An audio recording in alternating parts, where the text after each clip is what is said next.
Quelles sont les différentes catégories de niveau de puissance dans One Piece? Combien de commandants pour vaincre un empereur? Quel est le véritable niveau des amiraux? Et encore d'autres questions qui nous attendent dans cette vidéo. Oui, aujourd'hui, on va parler de certains débats de puissance. Aujourd'hui, il risque d'avoir des embrouilles. Mais vous le savez, ici, ce sera toujours dans le respect. Mais juste avant de commencer, j'ai deux choses très importantes à vous dire. La première, c'est évidemment bonne année à vous, très bonne santé. Je vous souhaite énormément de réussite durant cette année. Et aussi, merci pour les plus de 2800 abonnés en seulement quelques mois, c'est juste incroyable et tout ça c'est grâce à vous. Et deuxième chose très importante, je n'ai pas la vérité absolue, c'est uniquement mon avis personnel. Donc voilà, calmez-vous dans les commentaires, je ne suis évidemment pas l'auteur et je ne peux rien affirmer. Je suis juste un lecteur, un énorme passionné de One Piece et qui aime beaucoup parler de débats de puissance, que ce soit dans ce manga ou dans les autres mangas en général. D'ailleurs, n'hésitez pas à donner votre avis après chaque question dans la vidéo. Et voilà, on est parti. Combien de commandants faut-il pour vaincre un empereur? Alors c'est une question qui a fait débat déjà depuis beaucoup de temps et honnêtement j'avais la flemme de chercher jusqu'à où elle a commencé. Mais si je me souviens un peu, n'hésitez surtout pas à me dire en commentaire si j'ai faux, mais je crois que ce débat a commencé un peu avec Ryo Sensei, encore une fois si j'ai faux n'hésitez pas à me le dire, qui expliquait que selon lui, pour vaincre un empereur, il faut 2 commandants. Et on nous a cité les exemples de Garp et Sengoku contre Shiki et de Kid et Law face à Big Mom. En tout cas, si ça ne vient pas de lui, c'est ce que j'ai souvent entendu. Et bah honnêtement, je ne partage personnellement pas cet avis. Et je n'ai pas été convaincu par ces arguments et ces exemples-là. En ce qui concerne l'exemple de Garp et Sengoku, ça je vous le réserve pour la toute fin de vidéo. Il est un peu spécial. Et pour Kid et Law face à Big Mom, on va y revenir juste après. Mais moi d'abord, ma question, c'est est-ce que pour vous, Smoothie et Jack ont la moindre chance face à Big Mom? Est-ce que Ace et Queen ont une chance contre Shanks? Est-ce que Joes et Sanji ont une moindre chance contre le Luffy actuel? Bon, pour certains, apparemment oui. Mais je pense que la majorité seront d'accord avec moi que quand même, sur le papier, les empereurs ont quasiment aucune chance de perdre. Mais là, j'anticipe évidemment dans les commentaires, certains vont me dire non, on ne parle pas de 2 commandants, mais de 2 seconds Yonko précisément. Là, honnêtement, le débat, il est beaucoup plus intéressant. On a vu beaucoup de seconds Yonko en action, ils sont vraiment très puissants, très polyvalents, ils nous ont montré beaucoup de capacités. Je vais pas dire qu'ils ont été beaucoup plus chouchoutés que les 2e et 3e commandants, mais quand même un petit peu.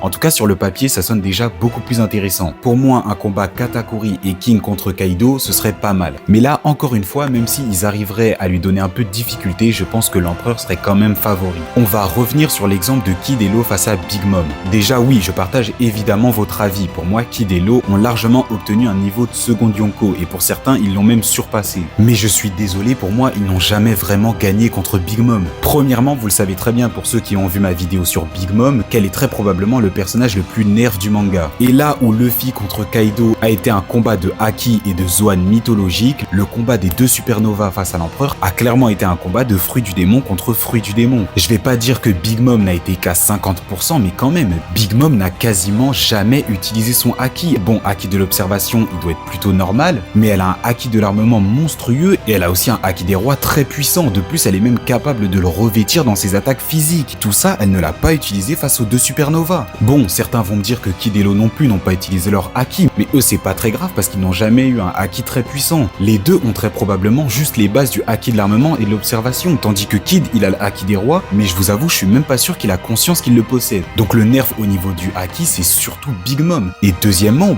moi je suis désolé, mais c'est pas une victoire par KO. Ils l'ont juste fait sortir de l'île. Si Big Mom aurait encaissé l'attaque et serait resté sur l'île, ça aurait été tout simplement fini pour eux. On l'a vu, après ça, ils étaient complètement KO. Donc non, je suis pas convaincu. Pour moi, des personnages moins puissants que Kid et Law, avec une très bonne stratégie, peuvent aussi faire tomber Big Mom du Nil. Et pourtant, on va pas aller dire qu'ils ont le même niveau que l'empereur. Donc voilà, je pense que certains l'ont compris, mais personnellement, pour moi, il ne faut pas 2 commandants, mais plus 3 commandants pour vaincre un empereur. Face à Kaido, si tu mets King, Katakuri et que tu rajoutes un petit Sanji, franchement, là pour moi, c'est beaucoup mieux. Et là, je vois un peu plus le 50-50. Les 3 commandants ont une chance de gagner et Kaido aussi de son côté a une chance de gagner. Bon, évidemment, si tu me mets que des 3e commandants, bon, là, le combat va être beaucoup plus compliqué, mais ça reste toujours mieux que 2.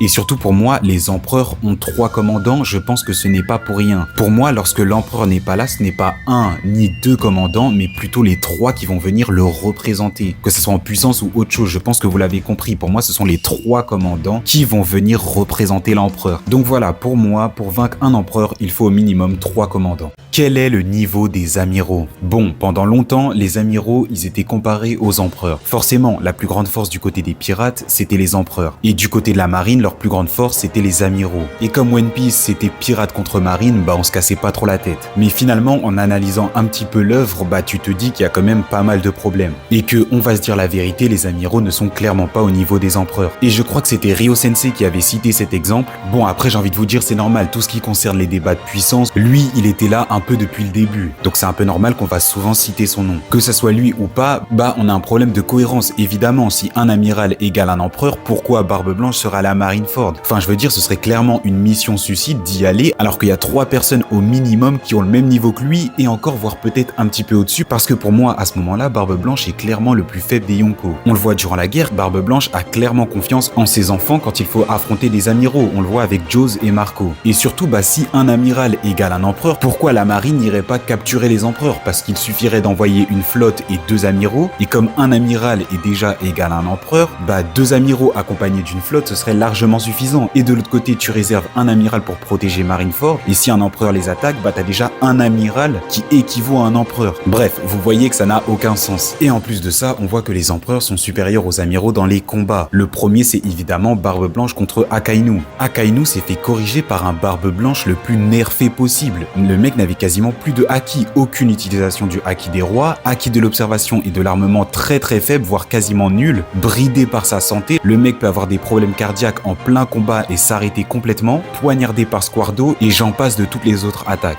Et puis honnêtement, vous pensez vraiment que Barbe Blanche lui appellerait Kaido gamin au magma? Non, je ne pense pas. Et le deuxième combat, un peu plus récent, c'est évidemment Luffy contre Kizaru. On l'a vu, Luffy a été capable de retenir Kizaru sans quasiment aucun problème. Et une fois que Franky lui a demandé d'en terminer avec lui, Luffy l'a carrément one-shot. Et le pire, c'est que Luffy n'était vraiment pas à fond. Bon, oui, d'accord, il avait son Gear 5, mais c'est une seule attaque de haki des rois pour le one-shot et utilisation du haki de l'armement et de l'observation très simple, sans aucune forme avancée. Donc évidemment, les amiraux ne sont vraiment pas au niveau des empereurs. Mais en vrai, ça, je vous apprends rien, le débat est fini depuis quand même pas mal d'années. Mais alors du coup, en dessous des empereurs, dans leur équipage, on a évidemment les commandants. Mais alors la question c'est, est-ce que les amiraux se rapprochent plus du niveau des empereurs ou du niveau des commandants? Bon, bah en vrai, je pense que vous connaissez tous ma réponse. Les commandants sont clairement les membres d'équipage les plus puissants après l'empereur. Ils sont tous extrêmement puissants et surtout très polyvalents, capables de fusionner fruits du démon avec leur haki. Certains ont carrément la volonté d'un roi alors que ce sont des seconds. Donc oui, évidemment, pour moi, les amiraux sont beaucoup plus proches des commandants et précisément des seconds Yonko. Et pour moi, on le voit vraiment avec 2 commandants précisément. Le premier, c'est évidemment Marco le Phénix. On le voit sur Marineford, il ne craint pas du tout les amiraux. Il envoie valser Kizaru, il envoie valser Aokiji, il est capable de retenir Akainu. Barbe Blanche lui fait totalement confiance. Une fois que Marco est revenu sur l'île natale de Barbe Blanche, la mère de Weeble, je sais plus comment elle s'appelle, Miss Buckingham, lui a directement demandé d'aller récupérer Weeble alors qu'il a été capturé par l'amiral Aramaki. Marco dans le manga est constamment comparé aux amiraux. Et surtout pour finir, on a évidemment sa vivre card. Et s'il vous plaît, arrêtez. J'ai déjà vu des excuses bidons qui disaient que non, sa vivre card explique juste que Marco a échangé des coups avec des amiraux. Non, ce que l'auteur veut dire par là, c'est clairement que Marco est équivalent à un amiral. Et le deuxième commandant dont je veux parler, c'est évidemment Ben Beckman. Ce mec est trop fort. Le gars est capable de mettre des coups de pression à Kizaru, que ça soit dans l'histoire canon ou même dans les histoires non canon. Et quand je vous dis qu'il met pression à Kizaru, c'est pour de vrai. Kizaru a vraiment chaud. S'il aurait fait un faux mouvement ou quelque chose de mauvais, il aurait pris de sérieux dégâts. Et ça va être la même chose que Marco, je vous laisse aller chercher. Peu importe que ça soit vivre card, databook ou même information complémentaire sur le film One Piece, film Red, Ben Beckman est saucé comme jamais, disant qu'il est super intelligent, calme, physiquement comparable à Shanks et qu'il est craint par tous les amiraux. Et là du coup encore certaines personnes de mauvaise foi, ou non, je vais pas dire ça, des personnes qui ne sont pas d'accord avec moi vont dire oui mais ça concerne que seulement 2 commandants. Le problème c'est que pour moi non. On le voit dans le manga, l'auteur essaye de créer un certain équilibre, disant que les empereurs sont à peu près tous équivalents. Chacun a beaucoup de territoire et de l'influence et personne n'arrive à prendre le dessus sur l'autre. Ce qui veut dire qu'en puissance individuelle et même leurs armées sont plutôt équivalentes. Même si on peut faire un classement puissance entre les Yonko, ils sont tous très proches. Et je pense que c'est la même chose niveau commandant, pour garder un certain équilibre. équilibre. Il ne faut pas que certains commandants soient bien plus puissants que d'autres, sinon un empereur pourrait beaucoup plus dominer. Ce qui veut dire que les superstars sont quasiment équivalents aux commandants sucrés, qui sont équivalents aux capitaines des 3 premières flottes de l'équipage de Barbe Blanche, qui sont eux-mêmes plus ou moins équivalents aux 3 commandants de Shanks, etc., etc. Bon, pour les 3 nouveaux Yonko, c'est un peu plus compliqué, mais vous avez compris. Donc oui, pour moi, King n'a absolument rien à envier aux amiraux. Même chose pour Zoro, Katakuri, etc., etc. Donc pour moi, oui, mais en vrai, je pense que ça va pas surprendre non plus beaucoup de personnes, parce que maintenant, beaucoup de gens pensent comme ça, mais oui, pour moi, les amiraux ont à peu près le même niveau que les premiers commandants. Après, forcément, chaque combat, ça va dépendre du match-up. Il y aura forcément un favori par rapport aux capacités de chacun. Mais voilà, pour moi aussi, les amiraux sont à peu près équivalents au second Yonko. Quelles sont les différentes catégories de niveau de puissance dans One Piece? Bon, pour cette question-là, je vais essayer d'aller très vite parce que je pense à peu près comme tout le monde. Tout en haut, on a le niveau empereur, puis en dessous, on a le niveau amiral premier commandant, juste en dessous, on a le niveau deuxième commandant, troisième commandant, et en dessous des troisième commandants, on a le niveau vice, vice-amiral, vice-commandant, Tobiropo. Mais entre certains niveaux, il y a quand même une très grosse différence de puissance, notamment entre le niveau Yonko et amiral, comme je l'expliquais juste avant, et aussi entre le niveau troisième commandant et vice-amiraux. C'est pour ça qu'entre ces deux-là, j'ai mis personnellement, et très peu de personnes aussi ont fait comme moi, ont mis ce qu'on appelle le niveau grand corsaire. C'est un niveau où tu es bien plus fort qu'un vice-amiral, mais que tu es quand même un peu moins fort qu'un troisième commandant. Je pense justement que les grands corsaires représentent très bien cette catégorie. Pour moi, je mets clairement Doflamingo là-dedans, Hancock, Weeble, etc.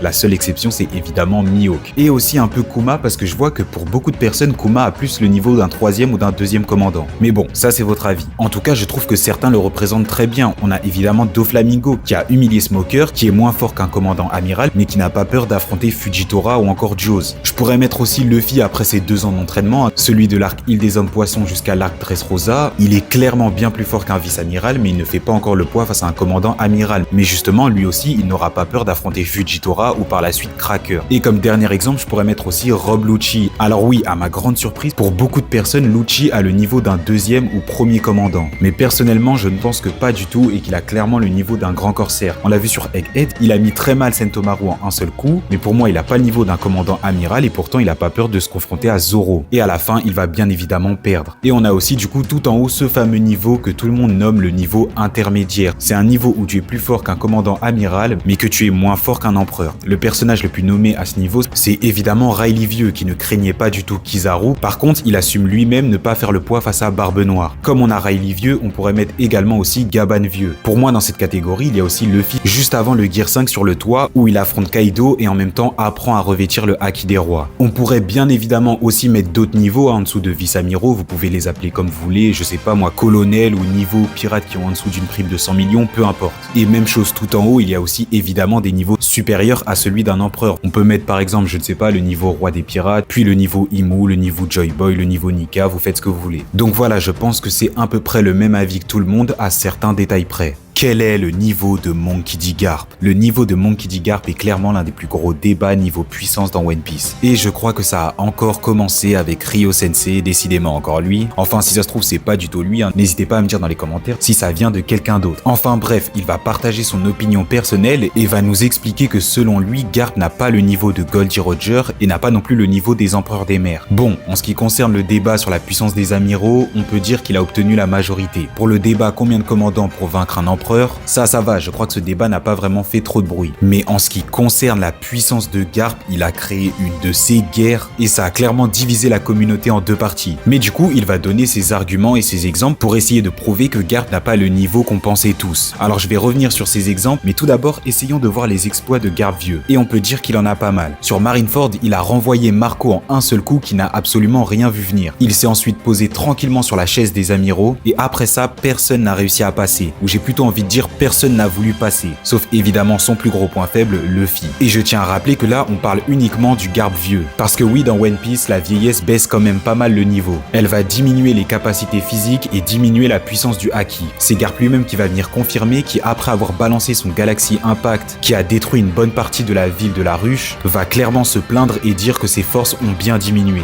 Donc oui, à son prime, il aurait fait encore plus de dégâts. Une fois arrivé sur la ruche, il était la cible de tout le monde. Il fallait voir le monde qui qu'il y avait? Il y avait une armée de pirates, les anciens prisonniers du 6e étage de la prison d'Impel Down. Je tiens à rappeler que Impel Down est la plus grande prison du monde et que le 6e étage est le dernier, le plus dur d'accès et avec les criminels les plus dangereux. Il y a aussi justement sur la ruche l'ancien gardien-chef d'Impel Down, Shiryu de la pluie, qui était considéré à l'intérieur de la prison comme étant tout aussi dangereux que Magellan. Et en plus de ça, il y avait Aokiji, ancien amiral de la marine. Oui, tout ça pour Garp. Encore heureux qu'il a perdu, sinon ça aurait vraiment été la honte. Et pourtant, ça n'a pas été facile de le capturer, tout le monde a pris sa part. Il a combattu un nombre incalculable de pirates qui lui sautaient dessus, il a réussi à contrer les attaques de Vasco Shot, il a envoyé valser Son Juan Wolf de l'île, tout simplement un géant de base et qui a mangé un fruit qui lui permet d'atteindre une taille de 180 mètres. Donc oui, je vous laisse imaginer son poids. Alvaro Pizarro aussi a pris sa part, Aokiji était complètement surpassé en vitesse, et alors même qu'il combattait tout le monde en même temps, il a réussi à détecter Shiryu qui fonçait à pleine vitesse sur Kobe. Juste après, il lui a envoyé une patate sans haki et faut voir les dégâts qu'il a pris. Oui, Garp a fait tout ça. Individuellement, il était clairement plus fort que chacun d'entre eux. Et encore une fois, c'est lui-même qui l'a dit, il était bien diminué. Mais alors du coup, quel est le niveau de Garp à son prime? Eh bien, comme je l'ai dit, Ryo Sensei, ou bien plutôt ceux qui pensent que Garp n'a pas le niveau de l'un des 4 empereurs et encore moins celui de Goldie Roger, donnent des exemples et des arguments pour prouver qu'il ne possède pas ce niveau. Le premier argument, c'est Garp contre Don Chinchao. Et là, j'ai une question pour Ryo Sensei ou ceux qui utilisent vraiment cet argument. Pitié, dites-moi que c'est un troll et que c'est juste moi qui n'ai pas la ref, parce que sinon c'est très grave. Vous êtes quand même en train de dire qu'un mec qui s'est fait one shot, un mec qui a perdu son plus gros point fort, a le même niveau que Garp. Ce que j'entends le plus mot pour mot, c'est Garp a eu besoin de s'entraîner contre Don Chinchao. Est-ce que vous êtes vraiment sérieux? Chapitre 719, on a une opposition entre Garp et Don Chinchao, point contre crâne et Garp gagne, c'est tout. Juste avant l'affrontement, Garp le dit bien, j'ai pulvérisé 8 montagnes en guise d'entraînement pour pouvoir détruire le crâne de Don Chinchao. Le crâne de Don Chinchao qui est capable de détruire une gigantesque couche de glace, c'est tout. Il n'y a eu absolument aucun combat. Garp a accepté de confronter son point au plus gros point fort de Don Chinchao et il l'a vaincu. Il n'y a même pas eu de combat et le pire c'est que Garp a utilisé uniquement du haki de l'armement parce qu'on sait il est aussi capable d'attaquer avec du haki des rois. Et encore une fois ce n'était même pas un combat parce que dans un vrai combat Garp il aurait pas sauté pour attaquer son crâne. Il lui aurait envoyé un Galaxy Impact en pleine face et ça aurait été fini, il l'aurait one shot. Et même j'abuse complètement, il a même pas besoin d'une attaque nommée pour le vaincre. Et même là encore j'abuse, il a juste besoin de son haki de l'armement, patate dans le ventre et il le one shot. J'arrive pas à y croire que je suis obligé de parler de cette confrontation. Vous l'utilisez pour dire que Garp n'est pas si fort que ça, mais c'est tout l'inverse. Ça démontre la puissance de Garp qui a humilié et one-shot un pirate à 500 millions de berries. Parce que oui, à l'époque, c'était une folie. Enfin, je dis vous, je parle plutôt de ceux qui utilisent cet argument. Mais bon, je suis sûr que c'est un troll et que c'est moi qui n'ai pas la rêve. Deuxième argument, Garp et Sengoku contre Shiki. Là encore, ce que j'ai le plus entendu, c'est Shiki a le niveau Yonko, Garp et Sengoku ont le niveau A2 pour vaincre Shiki. En gros, Shiki a le niveau Yonko et Garp et Sengoku ont chacun la moitié de la puissance de Shiki. Pour la faire en version très simple. Et bien ça, c'est leur version. Maintenant, je vais vous expliquer ma version et vous allez me dire pour vous laquelle est la meilleure. Bien. Mettez-vous à la place de Garp et Sengoku. On a un pirate qui attaque Marineford, le QG de la marine. Ce mec est très puissant, peu importe qu'il soit 2 fois plus fort que vous, 3 fois, 1,5 fois ou moins fort, peu importe. Il est extrêmement puissant, c'est une légende, quelqu'un que vous connaissez depuis longtemps et ses pouvoirs lui donnent une capacité de destruction gigantesque. Vous êtes Garp et Sengoku, vous êtes de la marine, vous êtes des hauts gradés, un pirate est en train de détruire votre QG, il est en train de faire des victimes parce qu'il y a d'autres soldats de la marine. Qu'est-ce que vous faites ou plutôt qu'est-ce que vous vous dites? Bah évidemment, il faut l'arrêter le plus vite possible. Peu importe à combien on s'y met, peu importe à quel point il est puissant, le but c'est de l'arrêter le plus vite possible. On n'a pas le temps pour des histoires stupides d'ego. En plus, à aucun moment, Garp dit à Sengoku « Ah mince, je suis moins fort que lui, on a besoin d'être tous les deux ». Ou même chose, Sengoku ne dit pas ça à Garp. Bon, ça me fout la rage de défendre Sengoku parce que ce mec c'est un vrai floco. Mais bref, ce n'est pas une histoire de les deux ont chacun la moitié de la puissance de Shiki et peuvent le vaincre à deux. Non, les trois sont extrêmement puissants et le but c'est d'arrêter Shiki le plus vite possible. Alors attention, je n'ai jamais dit que Garp ou Sengoku individuellement étaient déjà plus forts que Shiki. Je ne l'ai jamais dit, mais si vous voulez savoir mon avis personnel, je pense que les trois ont plus ou moins un niveau équivalent. Je sais pas qui est premier, deuxième ou troisième, mais voilà, personne ne surclasse un autre complètement. Donc cet argument-là non plus, je ne suis pas du tout convaincu. Pour moi, il n'y a rien qui démontre que Garp n'a pas le niveau pour rivaliser ou vaincre un empereur. On a aussi God Valley qui a fait beaucoup de bruit. Honnêtement, beaucoup de personnes détestent Garp juste parce parce qu'on le trouve extrêmement puissant. Et ces mêmes personnes aiment énormément Goldie Roger, mais ils détestent encore plus Garp que pour eux, Garp et Roger sur God Valley n'avaient pas du tout le niveau d'un empereur. Encore une fois, juste parce qu'il y a Garp, et on l'a vu durant le flashback, Garp et Roger sont clairement considérés comme des rivaux, les gens disent que Garp et Roger à ce moment-là n'avaient pas le niveau d'un empereur. Je vous rappelle qu'à eux deux, ils ont réussi à vaincre un mec qui était capable de séparer le ciel en deux à lui tout seul. Normalement, pour séparer le ciel en deux, il faut deux Yonko. On a vu, le Haki de Joy Boy a réussi à séparer le ciel en deux à lui tout seul. Et je pense que vous êtes tous d'accord pour dire que Joy Boy détruit individuellement un empereur. Et Rox, Tommy Reversi a réussi à faire le même exploit. Je sais pas s'il a 2 fois la puissance d'un empereur, mais en tout cas, individuellement, la puissance brute de Rox est bien plus puissante qu'un seul empereur. Et vous êtes en train de dire qu'il y a 2 mecs qui n'ont pas le niveau d'un empereur qui ont réussi à le vaincre, qui justement dans leur attaque finale, leur Haki d'héros a surpassé celui de Rox? Non, je suis désolé, je vous suis pas. C'est Goldie Roger lui-même qui va dire à Garp qu'ils ont disputé beaucoup de combats à mort. Vous êtes en train de me dire que Garp a réussi à disputer des combats à mort avec Goldie Roger alors qu'il n'avait même pas au minimum le niveau d'un empereur? Un homme qui a une énorme connaissance sur le Haki, un homme qui a réussi à faire fuir Big Mom, Kaido et Barbe Blanche? Non, vraiment désolé, je vous suis pas. Honnêtement, je ne pense pas que Garp a le niveau de Goldie Roger à son pic de puissance. Mais pour moi, Garp à son prime n'a absolument rien à envier à un empereur. Voilà les gars, c'est la fin de la vidéo. Merci beaucoup de l'avoir regardé jusqu'à la fin, comme d'habitude. Concept un petit peu différent, mais franchement, j'ai beaucoup aimé la faire. Je pense que je devrais faire une vidéo dans le genre une fois tous les 6 mois ou bien au moins une fois par an, où on rassemble les plus gros débats sur la puissance et je donne mon avis. Évidemment, vous aussi, n'hésitez pas à donner votre avis dans les commentaires, hein. J'ai hâte de savoir vos réponses à chaque question. Évidemment, je vais tout lire et je vais essayer de répondre un maximum. Encore une fois, je sais, je vous remercie à chaque fin de vidéo, mais merci pour le nombre d'abonnés. N'hésitez vraiment pas à vous abonner. N'hésitez pas non plus à liker, hein, parce que j'ai beaucoup de retours positifs des abonnements, mais vous likez pas. N'hésitez pas à liker, à vous abonner, à partager. Voilà, ça me ferait énormément plaisir. On vise évidemment les 3000 abonnés. On se dit directement à la semaine prochaine pour une nouvelle vidéo. Oui, là, on a fait les résolutions de l'année et il y a beaucoup de vidéos qui vont s'enchaîner. En plus, cette vidéo, je suis sûr que vous allez la kiffer. En tout cas, voilà, c'était tout pour moi. À vous de répondre dans les commentaires. Et sur ce, les gars, ciao!